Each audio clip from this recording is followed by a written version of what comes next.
In episode 61 we looked at Vector Man and Phantasy Star 4. Episode 62 will have Earthworm Jim and Secret of Evermore. Oops, I missed a couple of games in here. What were they? Aha, let's get going then. Wait, wasn't I just playing Mickey Mouse? Oh well, if there's one thing I've learned in my lifetime is that you can never have enough Disney in your life.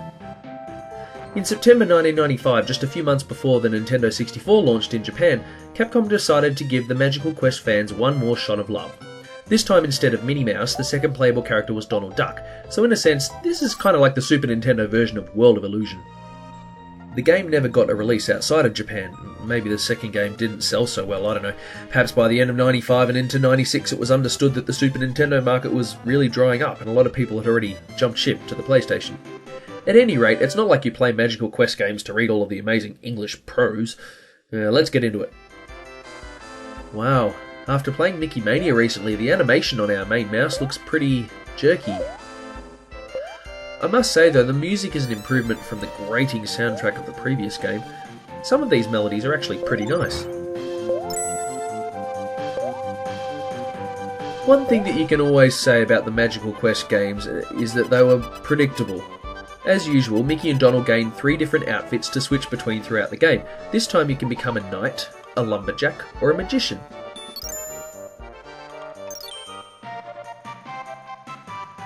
In a tiny bit of originality though, this time some of the outfits actually play differently depending on your character, which is very cool, and it adds an extra level of replayability to the game.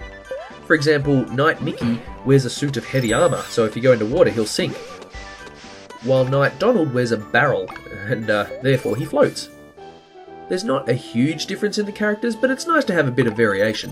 I think I prefer Donald, if only to see him lose his temper when he gets hit. Unlike in Magical Quest 2, most of the bosses don't take a gazillion hits to beat this time. Hooray! They are a fairly bland bunch though. They've all got a very simple pattern memorization and you just bop them a few times and they're beaten. Of course, being Magical Quest, it's a ridiculously easy game with infinite continues, so even though it's got some dickish enemy placement, it's certainly not going to take more than an hour or two to complete if you have any level of competence in playing video games. That's okay though, these games are meant to be accessible to all gamers, and even though it's a cinch to beat, it's great fun playing together with a kid. My nephews adore these games, especially when they can play co-op. And when it comes down to it, I think you prefer a Mickey Mouse game to be too easy than too hard. There was one time when Magical Quest 3 was released in English, and that was the Game Boy Advance port. This version is a pretty frustrating experience though, since the sizable portion of the screen had to be hacked off, which means a lot of dangers come at you without realising they're even there. If you can, play the original Super Famicom version over this. That's how the game was supposed to be played. So, the big question, does it stand the test of time? I said the previous 2 Magical Quests did, so I think it's only fair that this one does as well. After all, it's largely the same game, let's be honest. If I was going to recommend one out of the series, I'd say this one is quite possibly the best, but I think your enjoyment of it will largely depend on your experience with the first 2. The next game was suggested by Skunk Train a long time ago. I hope it was worth the wait.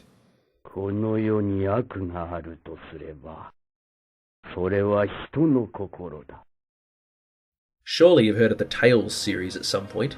It's basically Namco's answer to a sprawling Final Fantasy or Dragon Quest style RPG.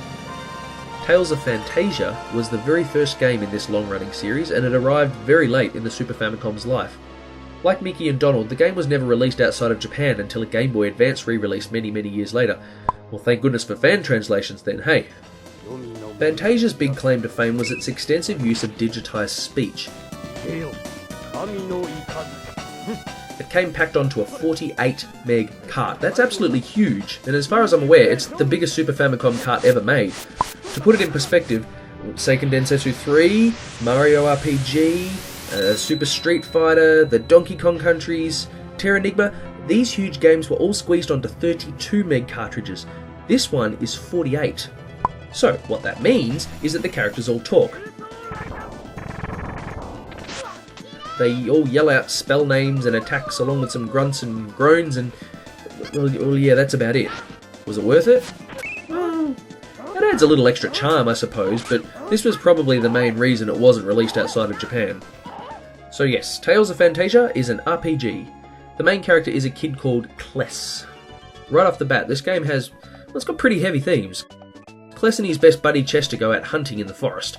And when they return, their entire village has been destroyed, and everybody, I mean everybody, friends, family, they've all been killed. Harsh. So Kless and Chester head out on a quest to find the culprit. Needless to say, the plot branches out from there. There's nothing too unexpected from what I played. It's a fairly normal fantasy RPG plot, but there are a few twists and turns, including a nifty bit of time travel. I must admit, I've grown pretty cynical about 16-bit RPGs. I mean, they really were a dime a dozen back in their heyday, and apart from a few significant standouts, most of them are just fairly cliche and forgettable. So imagine my surprise when Tales of Phantasia actually captivated me. It grabbed my attention and made me play it. The only other Tales game that I'd played before this was Tales of Symphonia on GameCube, a perfectly competent game that I finished all the way to the end, but I found it to be completely underwhelming and, to be honest, pretty dull. I know a lot of people loved it, but it just didn't appeal to me. Strangely enough, Phantasia does. Call me crazy, but I prefer the graphical style of this game over Symphonia. The colours are all fairly mute, but there's some lovely effects like the reflections in the water. The music in the game is quite lovely too, if not particularly memorable. You can't argue with a theme song with fully digitised vocals though. Huh.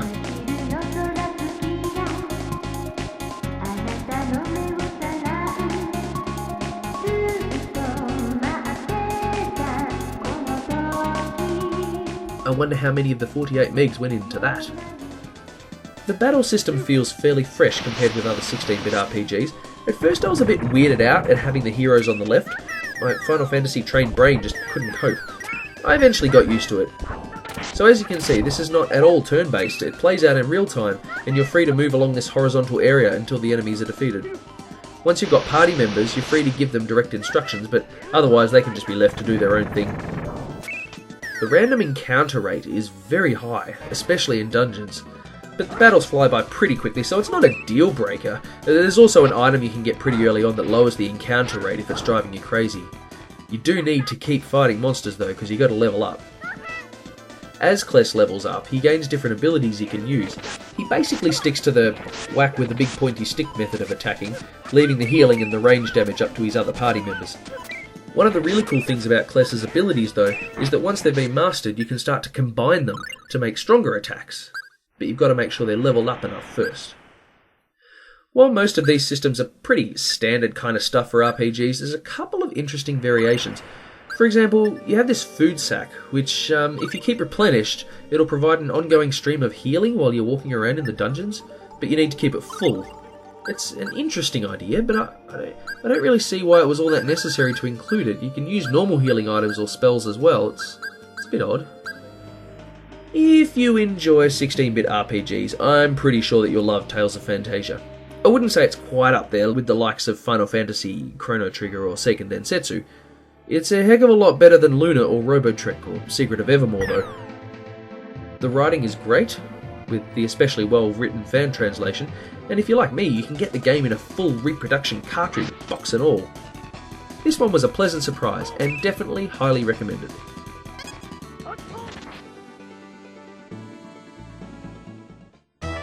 Another episode down. I'm sorry to say I haven't finished Tales yet, but that's a job for another day. I must press on. 2 more games coming up soon, and boy is Cliff Boyd going to be happy. See you soon. Peace out.